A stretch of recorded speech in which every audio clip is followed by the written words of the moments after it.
Welcome back to the channel, everybody, and this one is going to be a little bit different. And I was playing poker. It's a Friday night and things were not going well, and I ended up getting put out of the tournament. And I thought, I'm just going to muck around with these pennies that I just picked up today. So now I have gone through, I think it's about 4 or 5 rolls at this point. And every roll I open, I thought, oh, maybe I should grab my camera. Maybe these are going to be pretty good. And I probably should have brought my camera out earlier, but I was too lazy. And I got to this one. Okay, I think I need to get my camera.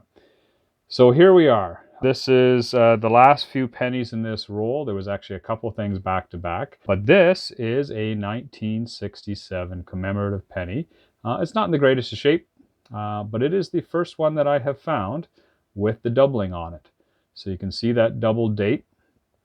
It's about a $20 penny in, like an MS63, 64. Probably worth a couple bucks in this condition, if that. But it is a find, and it is a variety that I did not have. So that's kind of cool. But right before that, and I think what I'm going to do is I'm going to bring you down here, and you'll be able to see what I have collected so far out of 4 rolls of pennies. And now you can understand why I brought you in. The beginning of this roll, or no, I think it was the roll before this, I found these 2 King George V's, both 1932s. Lots of stuff in here. We've got some really nice 63s and 64s up here. There's a couple that you can see, and I have not gone through any of these, but there's a nice 64. The one in behind it's pretty decent as well. There's a couple nice 63s in here. So I've kind of got the nicer one set up at the top there. I also got just a 1985 that's in really great shape. So of course I checked it for the doubling. This one does not have the doubling on it, but these two do. Or not doubling, sorry, the pointed 5. So these are both pointed 5 in great shape. Really, really nice 1985 examples of the pointed 5. So that's the pointed 5, and then just for reference, there is a blunt 5 right here. I had only found one other pointed 5 before this, and they were, and it was in really rough shape. It was like kind of one of these ones would be. So very brown, not in the greatest condition. So really happy to have found those. Again, they're probably, in MS 63, 64, they're probably a $5 coin. So in that condition, they're going to be up there pretty close. What else? So of course, yeah, the 2 1932s, and then a whole bunch of King George VI, like lots of 50s, a few in the 40s, 45. I've got 2 47s and a 47 Maple Leaf, 48, 49, a bunch of 50s. So really just a great haul so far. So I couldn't not bring you in on this. So anyway, also in the last roll, I found this one. So this is a farthing. From, I guess it's Great Britain. I'm not sure exactly, but I would imagine that's probably where it's from. And it is an old one. It is a 1939. So I have no idea what that's worth. I'll maybe look that up, see what I can find. And I also got a few wheat cents. So I got a 1919, and I got 2 1953Ds. So nothing too special about them all, other than they're a little bit older wheat cents. Also got a clipped coin. I believe this is a clipped coin from what I can tell. It looks like it's clipped in 2 spots. It could be after mint damage, but yeah, it's hard to say. Anyway, set that one aside as well. So I'll bring you in as I open up the next roll. I've got 2 more in this bundle that all of this stuff came out of. And so I'm going to go through these 2 rolls. I think that's all that's left from that. But I do have 3.5 more bundles to go through. And also in this group of coins, which I forgot to mention, I have these 4. And these are fresh from the mint rolls. And they are, so 1984, 1990. This one is got me a little bit confused because this is a 1987 on this end, but this end's a 1986. So that doesn't make any sense. So unless somebody has pulled, maybe pulled one out and then kind of stuffed it back in, it's fairly easy to do with these rolls. So maybe it's like a whole roll of either 86s or 87s, and then they just wanted one example of each and pulled it out and stuck one back in there. Who knows? And then this one here appears to be a mint roll of 1977s. So I haven't opened it up. I probably won't. I'll probably just hang on to it like that for now. Also some good finds in all this. So yeah, we've got a pretty good hunt going, and I'm bringing you in kind of halfway through. So let's move on to the next couple rolls, and I'll bring in if I find anything more exciting. Okay, it's a couple seconds later here, and I just started to open this roll, and I thought I would show you what I saw as I open it. So this very first penny is a 1959, and the one on the other side is a young head obverse. So looks like this is going to be a pretty good roll. Let's move stuff out of the way, and we'll just dump it out on camera if I can. They're in there pretty tight. Oh no, there we go. There you go, lots of young heads. Oh, and we got some King Georges as well.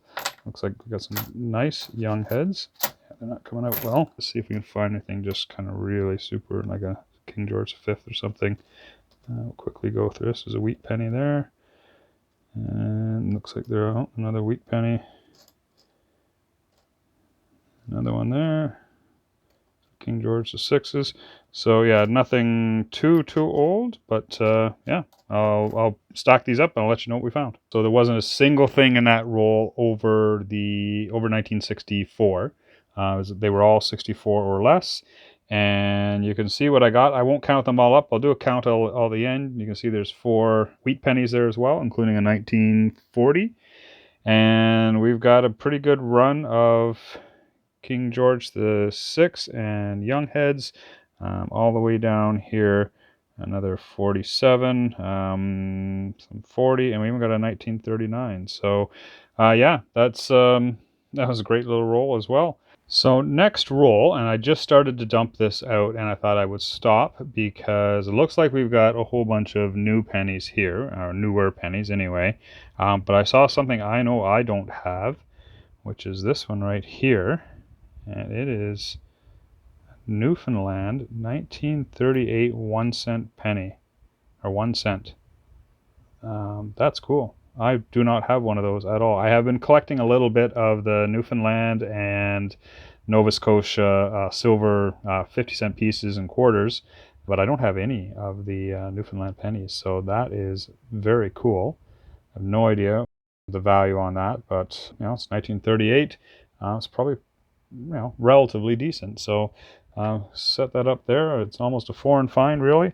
And it looks like we got a couple US here, and we got another King George VI. So let's just take a look, see what that is. 1948. There is a variety on that, but I gotta get it under the scope, so I'll look at that later and let you know if there are any of them are varieties. I gotta go through all the young heads anyway, look for the hanging versions and some of the other varieties for these. Okay, so the rest of these coins were just a bunch of random, you know, 91s, 81s, 83s. So, you know, what I did is I just kind of pulled out the absolute nicest of those. So those are some really nice 81s, an 83, a 91, and a 88, just random 80. I think there was the only 88 in there. They're all just about uncirculated, so I'll keep those and set those aside. And then I did get a whole stack of 1978s that are all in pretty decent shape. Nothing too exciting, but some little shiny ones I can hang on to. So go with my collection, make sure that everything in my book is as nice as I can get it. And yeah, let's go. So that was it for that bundle.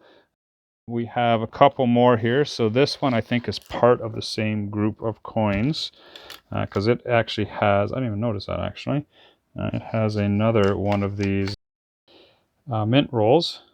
Looks like, I think I saw 1989. Okay, there's another one in here as well. Actually, there's 2 of them in here. Other mint rolls. Oh, no, maybe not. I thought maybe they were. Oh, 85s. Interesting to see if that's a whole roll of 85s. Let's take a look at that one first. And let's just see if this is a mint roll. If it's crimped on both sides. Yeah, it is. So what do we got in here? Yeah, we don't know. That's a secret. Well, think about whether I want to open that or not. Probably. They're probably just from the 80s or 90s anyway, so it's not a big deal. But let's do this one next. I'll bring you in if I find something cool. So I open it up, and it is an 85 on this end as well as on this end. So that would be kind of cool. We can go through them looking for the pointed 5 variants if they're all 85s. And so far, so good. Yeah, looks like they are. All right, I will dump these out, and I'll go through them all, look for some pointed versions, and I'll let you know. And there's some kind of random one in there as well. So that's a find.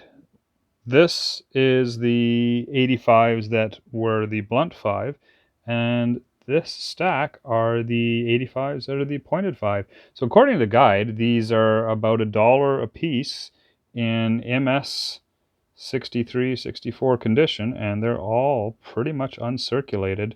So yeah, that's not bad. I don't know how many are in there. I didn't even bother counting them. It's about half of the ones that I found. So it looks like maybe 20, 25.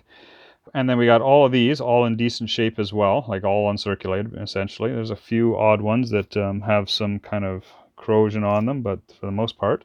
And then just randomly in this roll were a couple 67s, including another one with some doubling on it.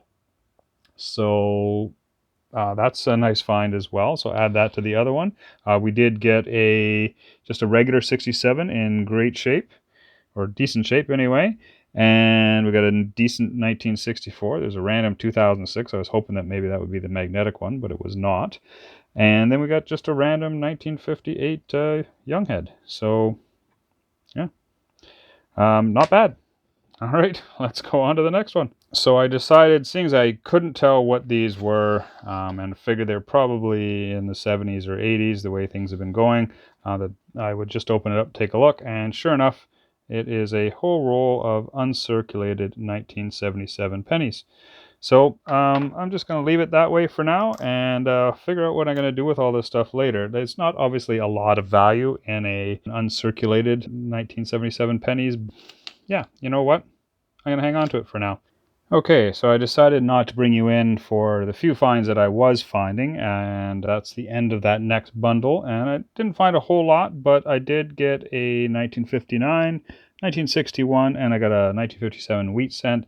And then I also got a doubled 1979 here. So these ones have a fairly common doubling error on them, and this one is just on the 9.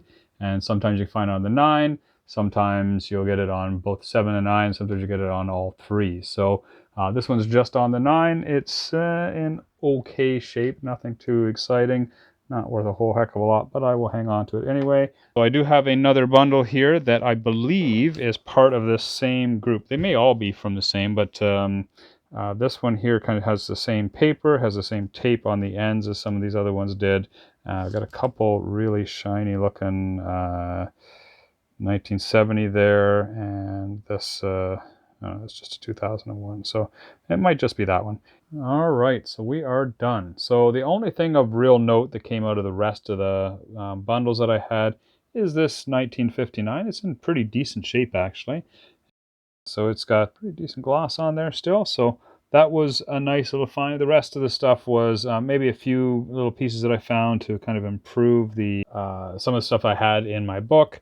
So I did go through my books and replaced anything that that should be replaced, other than I think that 59 actually will improve the one in my book as well. So we got a pretty decent haul here of coins from the early 60s through into the 40s.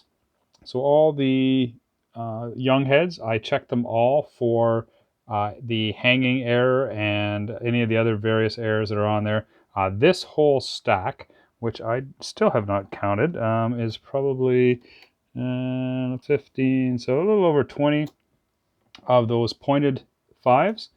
So I think I showed those earlier, but I'll just show it again very quickly here. So that is a stack of the pointed 5 versus the blunt 5. So checked all these for the hanging variations, checked for any variations in any of these. There was not a lot, but I did find, so down here in the young heads, there are some hanging variations. So I did find one 1964, found 4 1963s with the hanging 3 and 1 1952. So I'll just show you those, kind of what you're looking for with those ones. So luckily the hanging 4 that I found was actually on one of the nicer ones that I found. So you can see that die clash there. And what I found out, which is kind of interesting the other day, is what happened with this is the entire series of the young head coins from 64 down to 53, there was some errors that would happen where the obverse, so the queen's head, and this is focusing a little bit too close, but the queen's effigy on the back was actually printed on top of the die. It actually there was some errors where those two dies would clash together if a coin didn't go into the machine, and so it would put that imprint on the upper die, and then that's why you would end up getting that what would end up being called a hanging 4, hanging 3. That's actually the chin and neckline of the queen coming down. So if we go back up here and see if I can get the light to hit that right again. So this is the neck, and then coming out to the chin of the queen, and then her neck would be right there. So that's what you're seeing when you see that die clash, which I thought that was kind of an interesting little piece of information. So the 63s all have that as well, and it looks a little different on pretty much every date. The die clash will be in a slightly different spot. So you can see this one's shifted over a little bit to the left. There you go. There's a good spot where the light shines off of it. And so that's the 63. There's 4 of those, and the 62. And some of them, that die clash almost misses the number altogether. So you can see it's, again, just slightly different on the 2. Let's see if I can get the light to hit that. There you go. So I've seen, I forget which date it is, but there's one that the die clash comes over right here, and it actually comes down and misses the number completely. So maybe it's on the 61. Would make kind of sense, I guess. So there's that, and then we got 2 of the double date 1967s, one in really nice condition, and then we got the 2 1932 King George V pennies. Always nice to find those. Also found this 1939 farthing. So I looked it up. It's made of bronze, which is kind of interesting in itself, and there is, there's about 30 some odd million of them made, so not particularly rare. Worth maybe 50 cents in this condition, or a little bit less. Sorry, this one's closer to 10 cents that it was worth in that condition. And then this 1938, which is really cool because I did not have one of these. And this one's worth about 50 cents in its condition, give or take. It's at least a VG8, which is worth 50 cents. It might be even better than that with that condition. And you can kind of see there, King George VI, slightly different King George VI effigy than what is on the Canadian pennies. And yeah, so that was kind of cool to find. So yeah, great haul. We did find some wheat cents up there. There's a bunch of 50s, 240s, and the 1919. And then I got a kind of nice looking 69S. I don't get too many S's, and certainly not in that condition, so I'll check that against my book. And then we got the uncirculated rolls here as well. So all in all, pretty good haul. Hope you guys enjoyed this. Glad I brought you in. Certainly happy that I picked these up today. Just for the record, there was 45 rolls that we started with. Most of the stuff came in the first probably 10 or 15. So, all right. Thank you very much. Please like and subscribe if you're enjoying this. And you guys all have a great day. Take care.